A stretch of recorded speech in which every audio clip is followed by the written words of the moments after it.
오늘 제목을 제가 은혜의 경륜이라고 지었는데요. 경륜이란 말은 무슨 얘기하냐면 거대한 역사의 수레바퀴를 이야기합니다. 하나님의 경륜, 하나님이 거대한 무언가를 움직이고 있는 수레바퀴가 있더라는 겁니다.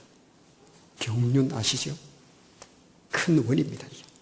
큰 바퀴가 돌아간다는 거예요. 그 하나님도 경륜을 가지고 계시더라는 겁니다. 우리도 경륜이 있죠. 인생의 경륜이 있고 가정의 경륜이 있고 내 직업의 직장에 여러 가지의 경륜이 있는데요. 하나님의 경륜이 얼마나 거대할까요?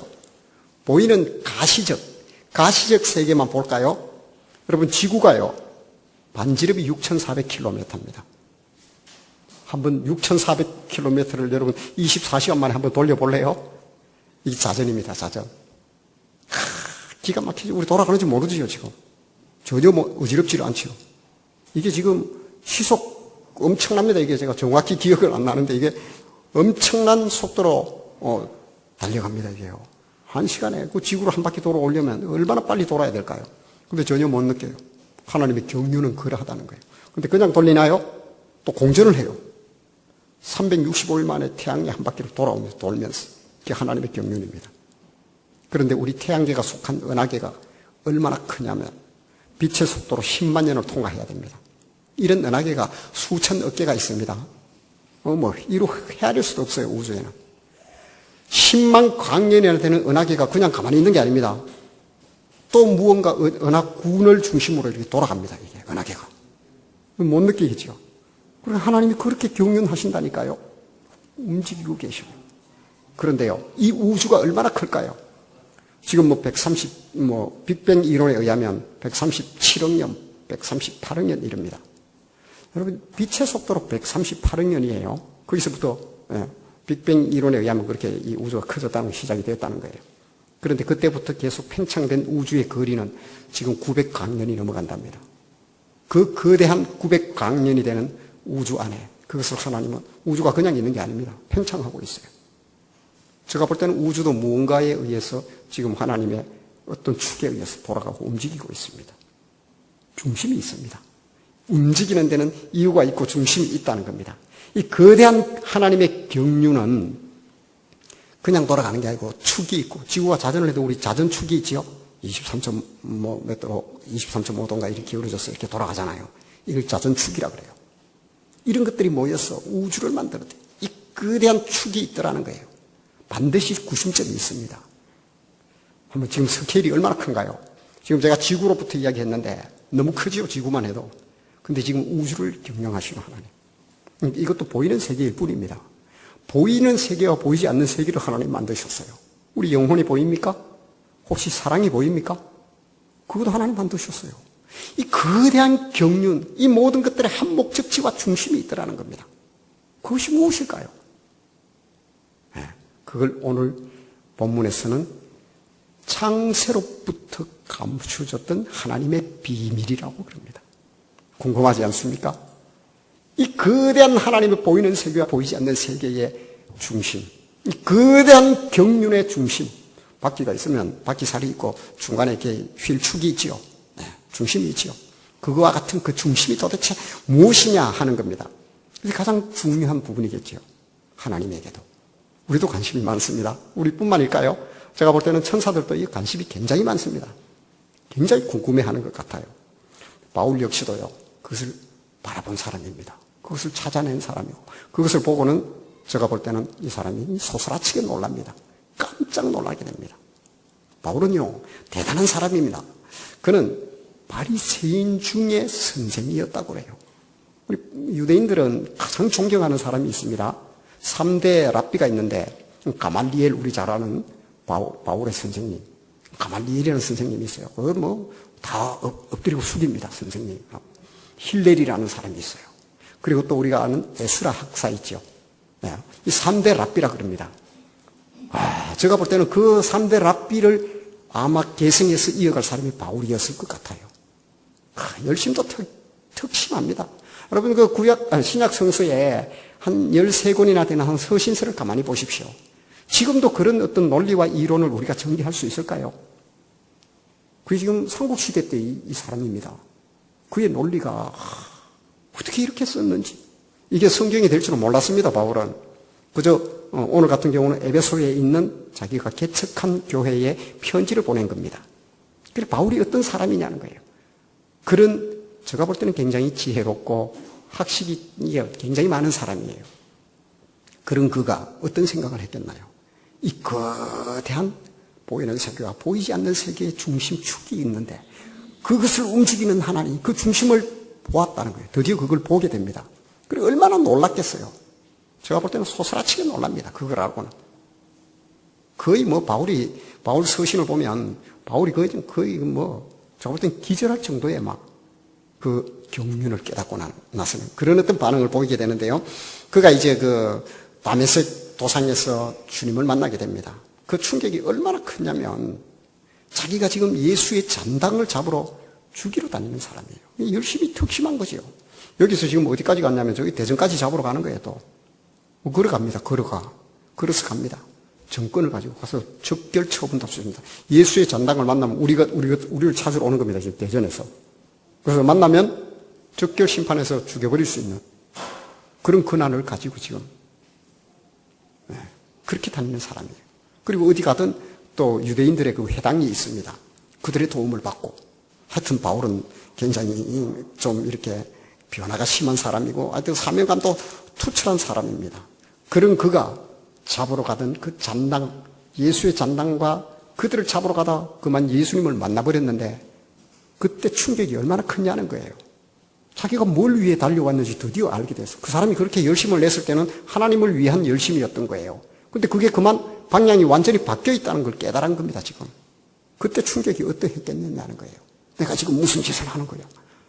지금까지 율법과 구약 성서의 성경에 대한 선생님이라 했습니다. 그런데 지금까지 자기가 가르쳐 오고 알았던 이 모든 것들이 뭔가가 잘못됐네요. 목적이 잘못됐고 방향이 잘못됐고 중심도 잘못됐고 다 틀렸다는 걸 깨닫게 되었지요. 네가 핍박하는 예수다. 누구시니까 물으니까 네가 핍박하는 예수다 하거든요. 네가 핍박하는 예수라는 거예요. 그것을 들었을 때 바울의 그 충격은 얼마나 컸느냐. 평생을 바쳐서 최고의 선생의 지도를 받았던 그가 주님을 만나게 됩니다.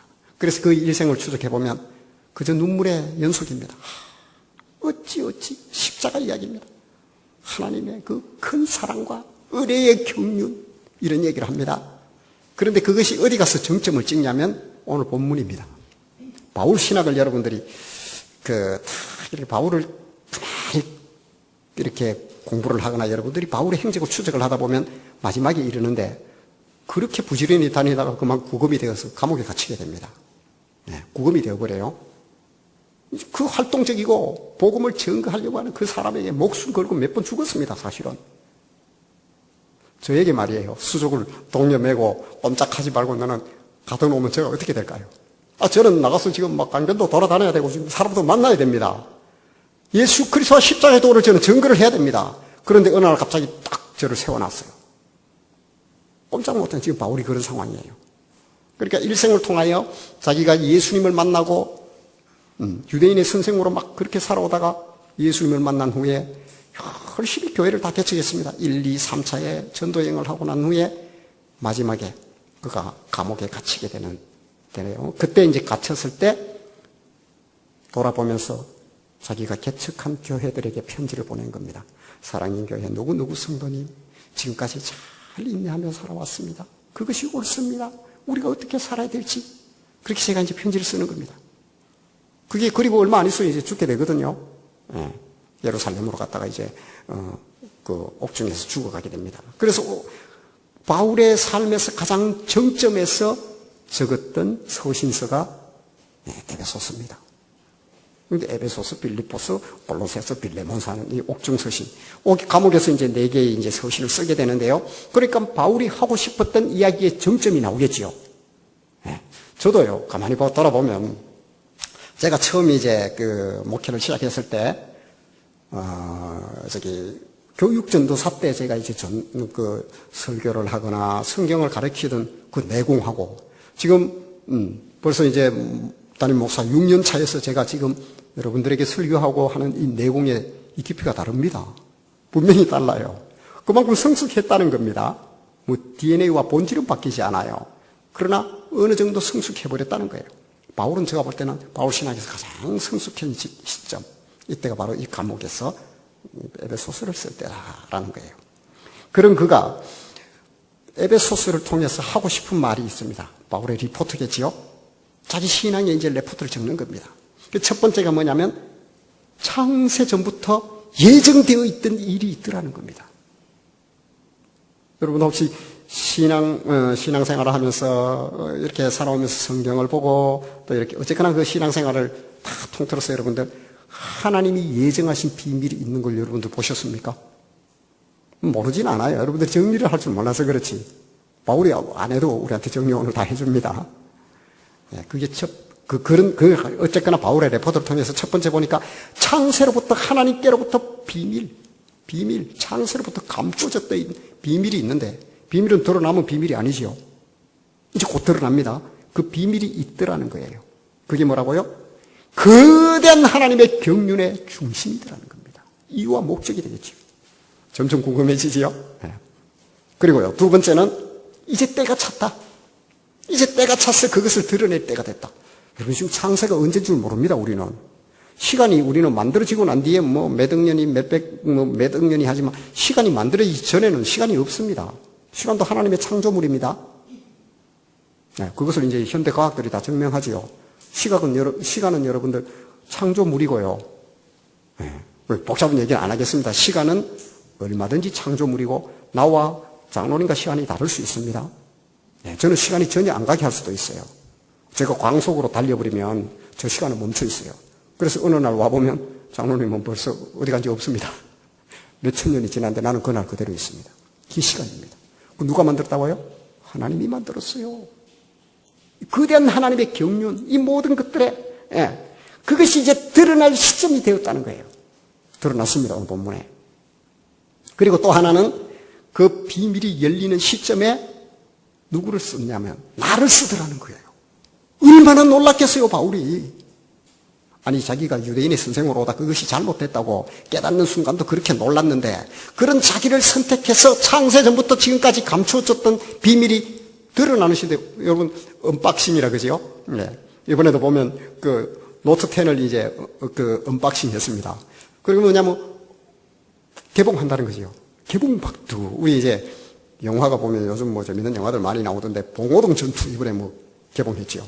딱 처음으로 감추어져 있다가 하나님의 비밀의 경륜이 있었는데 그것이 때가 다 찼어.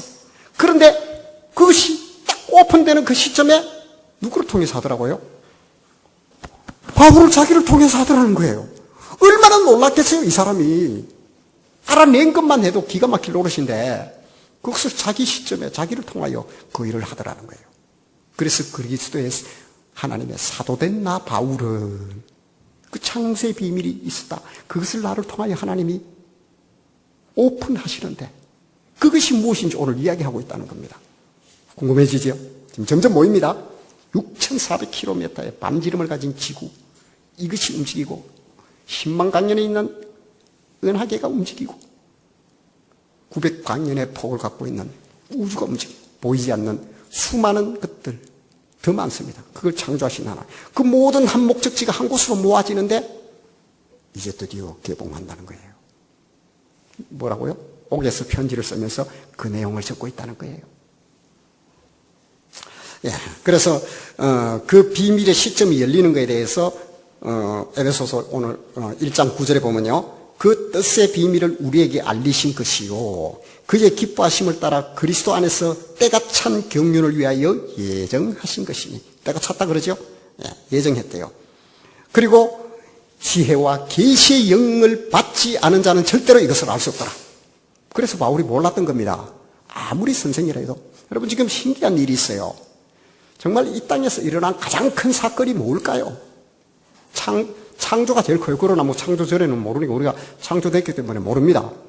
제가 볼 땐 창조가 제일 큰 것 같아요. 그 다음에 우리가 인식할 수 있는 가장 큰 사건은 하나님이 사람의 몸을 입고 이 땅에 오셨다는 거예요. 이게 얼마나 큰 사건일까요? 이게 너무너무 큰 사건이라서 그 예수님의 제자 요한은 뭐라고 하던가요?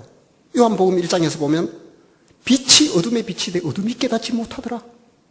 캄캄한 죄악과 이 세상이에요. 지금 한번 불 다 꺼볼까요? 우리 성전에. 아무것도 캄캄해집니다. 여긴 더 캄캄해요, 우리 성전은. 이 단열하고 이런 걸 잘 해놔서. 그런데 거기에서 등을 탁 켜면 불이 확 들어오죠. 얼마나 큰 변화일까요? 캄캄한데 갑자기 여러분 밤 12시에 태양이 갑자기 떠버렸어요. 얼마나 큰 변화예요. 예수님이 오신 게 그런 변화가 일어났는데도 사람들이 어둠이 빛을 깨닫지 못하더라요. 그런 얘기를 합니다. 그러니까 얼마나 큰 변화였다는 거예요. 그런 변화가 있음에도 하나님의 지혜와 계시의 영을 받지 않은 사람은 절대로 알 수 없다는 겁니다. 그게 신비입니다. 제가 자꾸 뜸을 들이지요. 여러분들 이걸 알고 들어가야 됩니다. 예수님이요, 이 땅에 오셨는 건 정말 인생의 놀라운 변화입니다. 이런 일은 있을 수가 없어요. 천지개벽 정도가 아닙니다.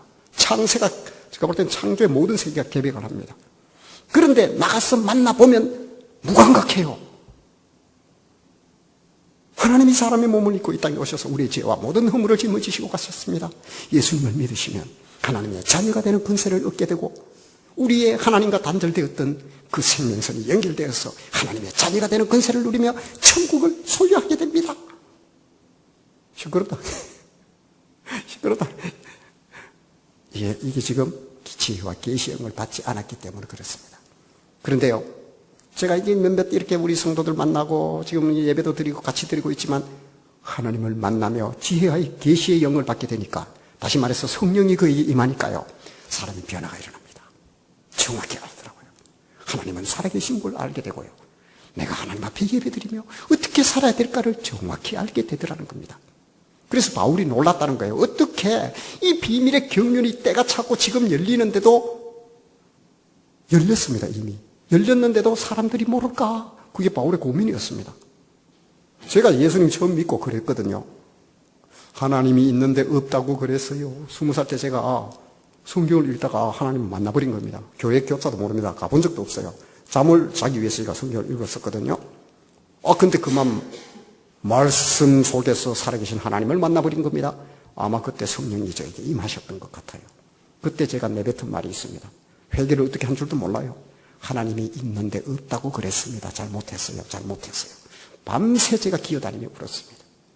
그때로부터 제가 성경을 집어넣고 교회로 뛰어들어갔습니다. 그냥 뛰어들어갔습니다. 지금까지요. 그것은 바로 오늘 본문에 뭐라고 이야기하냐면, 에베소서 1장입니다. 그 앞에 장에서 뭐라고 하냐면 1장 17절 19절입니다. 제가 읽어드리겠습니다. 우리 주 예수 그리스도의 하나님 영광의 아버지께서 지혜와 계시의 영을 너희에게 주사 하나님을 알게 하시고 너희 마음의 눈을 밝히사 그의 부르심의 소망이 무엇이며 성도 안에서 그 기업의 영광의 풍성함이 무엇이며 그의 힘의 위력으로 역사하심을 따라 믿는 우리에게 베푸신 능력의 지극히 크심이 어떤 것을 우리로 알게 하시기를 구하노라. 무슨 얘기예요? 제가 줄여줄게요. 영광의 아버지께서 지혜와 계시의 영을 너희에게 부어주셨기 때문에 지금까지 일어난 이 창세로부터의 감추어졌던 비밀과 이 모든 것들을 너희에게 알게 하시기를 내가 구한다. 알게 됩니다. 에베소 사람들이요. 우리도 알게 될 겁니다. 이미 알고 있습니다. 여러분들도. 그러면요, 바울이 깨달은 비밀의 경륜이란 무엇일까요? 오늘 본문입니다. 에베소서 3장 8절에서 10절입니다. 제가 읽겠습니다. 모든 성도 중에 지극히 작은 자보다 더 작은 나에게, 자기를 통하여 언박싱 하는 겁니다. 연다는 거예요. 이 은혜를 주신 것은 은혜의 비밀의 경륜을 그것을 이제 열게 하시고 알게 하는 도구로 나를 쓰신 것은 청량할 수 없는 그리스도의 풍성함을 이방인에게 전하게 하시고 영원부터 만물을 창조하신 하나님 속에 감추어졌던 비밀의 경륜이 무엇인지 어떠한 것을 드러내게 하려 하심이라. 자기를 통하여 이제 나옵니다. 뭐라고요? 교회로 말미암아 하늘에 있는 통치자들과 권세들에게 하나님의 각종 지혜를 알게 하려 하시니. 뭐라고요? 감추어졌던 게 뭐라고요? 이제 뭐라고요? 교회. 교회를 통하여 그 모든 창세로부터 감추어졌던 비밀을 알게 하는데, 알고 보니까 감추어진 게 교회더라는 거예요. 교회가 언제 생겼습니까, 여러분? 지금 이런 우리 교회가 언제 생겼나요? 이걸 에클레시아라고 그럽니다. 이것은 무슨 얘기냐면 불러내었다는 겁니다. 죄악된 세상에 속했던 그들을 하나님의 품으로 불러낸 자들, 그들이 모여있는 곳이 에클레시아입니다. 바울이 지금 그 얘기하는 거예요. 창세로부터 감춰졌던 이 비밀을 지극히 작은 자보다 더 작은 나를 통하여 드러내게 하셨다는 거예요. 드러내게 하셨는데 그것은 영원부터 만물을 창조하신 하나님 속에 감춰져 있었더라. 그런데 그것은 이제 무엇이라고요? 교회더라. 바울이 3차 전도여행을 하면서 기가 막힌 일을 하지요. 교회를 계속해서 개척하게 됩니다. 바울의 행적은 곧 교회 개척입니다. 이 일을 나를 통하여 하게 했다는 거예요. 바울이. 그러니까 얼마나 바울이 놀랐겠어요. 아니, 다메섹 도상에서 예수 그리스도를 만나서 자기가 살아온 그 모든 신앙의 정체성이 바뀌는 순간도 놀랐는데 창세로부터 감춰졌던 비밀이 하늘에 있는 권세자들, 능력자들, 천사들 말이에요. 그들도 도저히 알 수 없었는데 지극히 작은 나를 통하여 그게 무엇인지를 알게 하시고 그 능력의 풍성함이 이방인 누구예요? 우리 모두입니다. 우리 지금 사랑인 교회 성도들 여기까지 온 거예요. 그 여파가.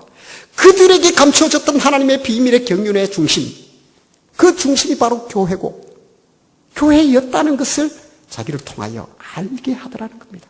얼마나 놀랐겠어요, 바울이. 그래서 자기는 이 모든 것을 다 자기는 다 버리고 그 한 가지를 향하여 달려간다고 했던 겁니다. 하나님의 나라와 영광, 이 교회를 세우는 일을 위하여 내가 달려가면은 내 생명 이것 그저 뭐 하나도 귀한 걸로 나는 여기지 아니한다. 그래서 달려갈 수 있었던 겁니다.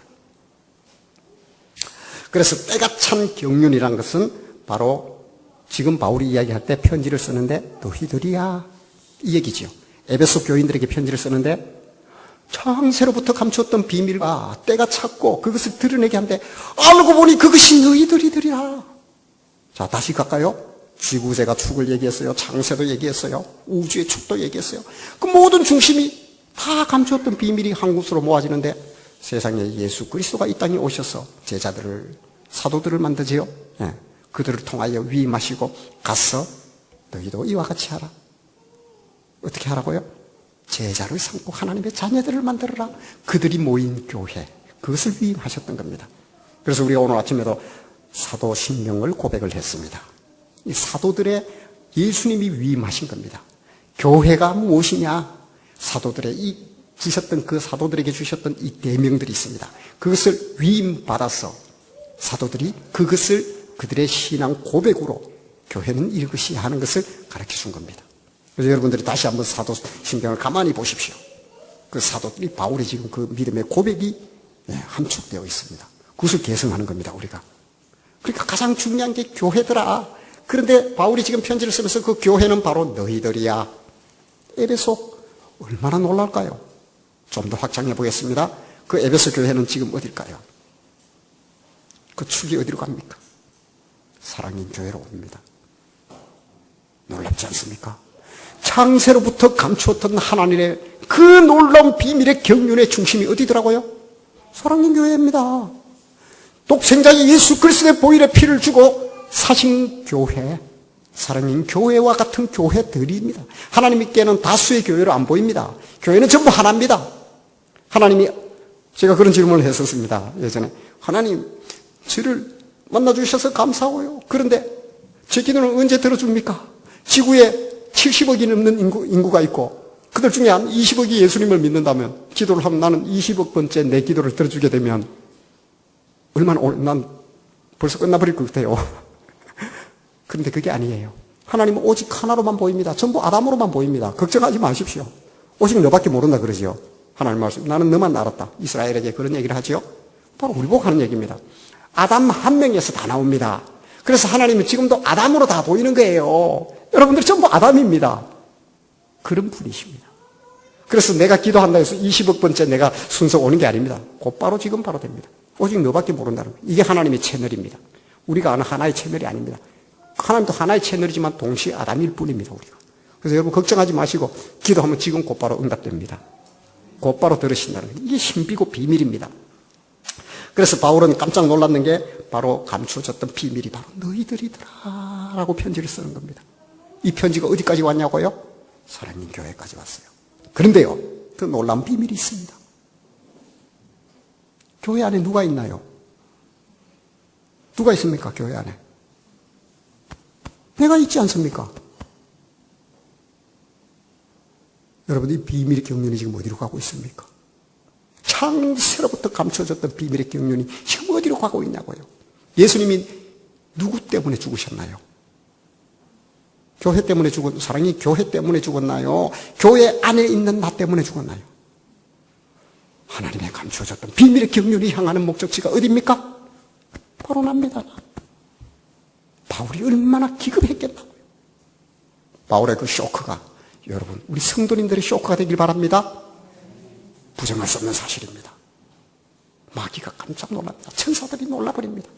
교회가 도대체 무엇일까 하고 가만히 들여다보니까 교회 안에 여러분들이 있더라는 거예요. 그래서 어떻게 하든 그 동네만은 가지 마. 그 동네 가면 안 돼. 라푼젤 영화를 아시죠? 라푼젤이요. 타워에 갇혀서 18살인가까지 살게 됩니다. 그 아이가.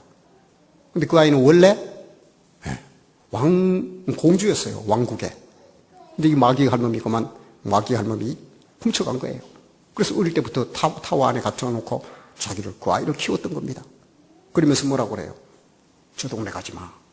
근데 그 동네가 그리운 거예요. 가만히 보니까 1년에 매번 어느 시점이 되면 자꾸 이게 등이 올라와요. 너무 아름다워.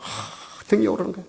그래서 그걸 쳐다보고 있는데 그날이 무슨 날이었습니까? 라푼젤의 생일날이었어요. 임금님과 왕비가 그 아이가 그리웠어. 매년 그 축제를 그걸 띄우는 거예요. 어디서 하마나 이 등이라도 볼까? 봐버린 거죠. 근데 절대로 그 동네만은 가지 말라고 그러죠. 나쁜 사람들이 있으니까. 마귀가. 그런데 어찌어찌해서 탈출하게 됩니다. 그래서 모든 것을 알게 됩니다. 이것이 바로 나를 위한 모든 이벤트였구나. 성도 여러분, 창세로 암부터 감추어졌던 그 이벤트의 중심에 내가 있다는 사실을 기억하시기 바랍니다. 나를 위하여 독생자 예수 그리스도가 피를 흘렸기 때문입니다. 그것이 확증입니다. 우리가 아직 죄인 되었을 때 그리스도께서 나를 위하여 십자가를 지심으로, 우리를 위하여 십자가에 죽으심으로 하나님께서 나에 대한 그분의 사랑을 확정하셨다고 로마서 5장 8절에 이야기하고 있지 않습니까? 나를 위하여. 이 거대한 경륜의 이벤트의 중심은 내가 있다는 사실입니다. 그래서 나를 포기할 수 없습니다. 그래서 내가 여기에 오면 안 됩니다. 마귀는 우는 사자와 같이 삼킬 자를 찾듯이 어떻게든 모든 삶을 통하여 교회를 공격합니다. 그것이 공격의 목적지가 나였습니다. 사실은. 교회에서 식상하게 만들어버리고 아무것도 못하게 만들고 보기도 싫게 만들고 목적은 뭐예요? 교회가 아니라 점점 납니다. 내가 거기에 못 가는 거예요. 라푼젤이 거기 가면 안 되는 겁니다. 절대로 가면 안 돼요. 그러나 반드시 가야 할 곳이 그곳이었던 사실입니다. 성도 여러분, 나를 향한 하나님의 그 비밀의 경륜 얼마나 놀랍습니까? 그걸 위하여 하나님은 전혀 수고를 아끼지 아니하셨습니다. 독생자 예수 그리스도까지 내어놓으시면서 모든 길을 지키고 계십니다. 그리고요, 지금도 교회를 위한 수고를 하나님은 조금도 감하지 않습니다. 아무리 공격을 한다 해도 교회는 여러분 쓰러지지 않습니다. 그러나 끝없이 교회를 공격할 겁니다. 교회를 공격하는 이유가 무엇이라고요? 나를 공격하기 위해서 그런 겁니다. 그래서 바울이 몇 가지를 이야기합니다. 당부를 합니다. 너희는 말이야 옛날 사람처럼 옛 습성과 잘못된 행실로 돌아가지 말아라. 너는 거룩한 새 옷을 입은 자들이야. 유혹을 따라 썩어져가는 욕심과 구습을 따르지 말아라. 바울이 편지에 결미에 이런 걸 붙입니다. 그리고 새 사람을 입어라. 의와 진리로 거룩함을 입은. 여러분, 새 사람을 입는 게 무엇입니까? 나의 삶의 모든 지표가 예수 그리스도와 하나님 말씀이라 사실입니다. 그것을 따라가라. 그리고 하나님의 성령을 근심하게 하는 일을 하지 말아라. 하나님 싫어하는 일입니다. 분내거나 다투거나 시기하거나. 사랑하십시오. 원수를 사랑하라 했잖아요. 내가 정말 그리스도의 사람이고 역사와 세계와 창세의 비밀의 경륜이 그 중심에 내가 있다면 여러분들이 그런 삶을 살 수 있겠나요? 주님이 근심하는 삶을 살지 말라는 겁니다. 그래서 사랑하고 이해하고 포용하고 희생하라고 주님은 주셨던 겁니다. 그리고 하나님을 본받는 자가 되고 사랑 가운데 행하라. 사랑은 여러분 허다한 허물을 덮습니다. 저도 목회자로서 제 영원한 고민일 겁니다. 내가 정말 형제를 사랑하고 있는가? 내가 정말 성도들을 사랑하고 있는가? 하나님은 아시지요. 하나님은 아시지요. 성도 여러분, 우리도 정말 사랑의 사람이 되어야 됩니다. 허다한 허물을 덮어버리지 않습니까? 우리 성도의 삶에서 사랑을 한번 빼볼까요? 서로 시기하고 다투고 꼬투리 잡고 분내고 그밖에 안 남습니다. 근데 거기에 사랑을 넣어볼까요? 장로님이 기도했는데 그 해기고 뭐고 다 없어져 버립니다. 사람에게 사랑을 걷어가 보니까 그런 일들이 생기는 겁니다. 그리고 세월을 아껴라. 때가 악하다. 여러분 지금 우리에게 주어진 시간이 얼마나 있다고 생각하십니까? 내가 하나님 앞에 진실한 삶을 살아내며 또 하나님을 만나는 삶, 교회를 사랑하는 삶, 그리고 내 형제들을 사랑하는 삶, 얼마나 살 수 있는 기회가 있겠나요? 바울이 그걸 주문하고 있는 겁니다. 세월을 아껴라. 때가 악하다. 빼앗긴다는 거예요, 잘못하면. 그래서 여러분도 교회를 통하여 그 일을 하기를 주님은 우리에게 위임하고 계시다는 사실을 기억하시기 바랍니다. 창세 전부터 감춰졌던 비밀의 경륜의 한 목적지는 교회고, 교회 안에는 우리 성도들, 그 중에 내가 있더라는 겁니다. 이 은혜의 수혜자, 진정한 수혜자가 내가 아닙니까? 놀랍지 않습니까? 성경이 증언하고 있잖아요. 그래서 바울이 편지를 썼던 겁니다. 저도 같은 마음으로 우리 성도님들에게 당부합니다. 하나님의 창세로부터 감춰졌던 비밀의 목적지가 나란 사실을 기억하시고, 그렇다면 그에 합당한 삶으로 응답해야 되지 않겠나요? 그 과제는 여러분들에게 주어졌습니다. 성실하게 응답함으로 하나님과 정말 자녀된 삶으로서 세상에 알 수 없는 하나님과의 교제를 하며 그런 깊은 사랑 속에 거하는 우리 모든 성도들이 되시기를 주님의 이름으로 축복합니다.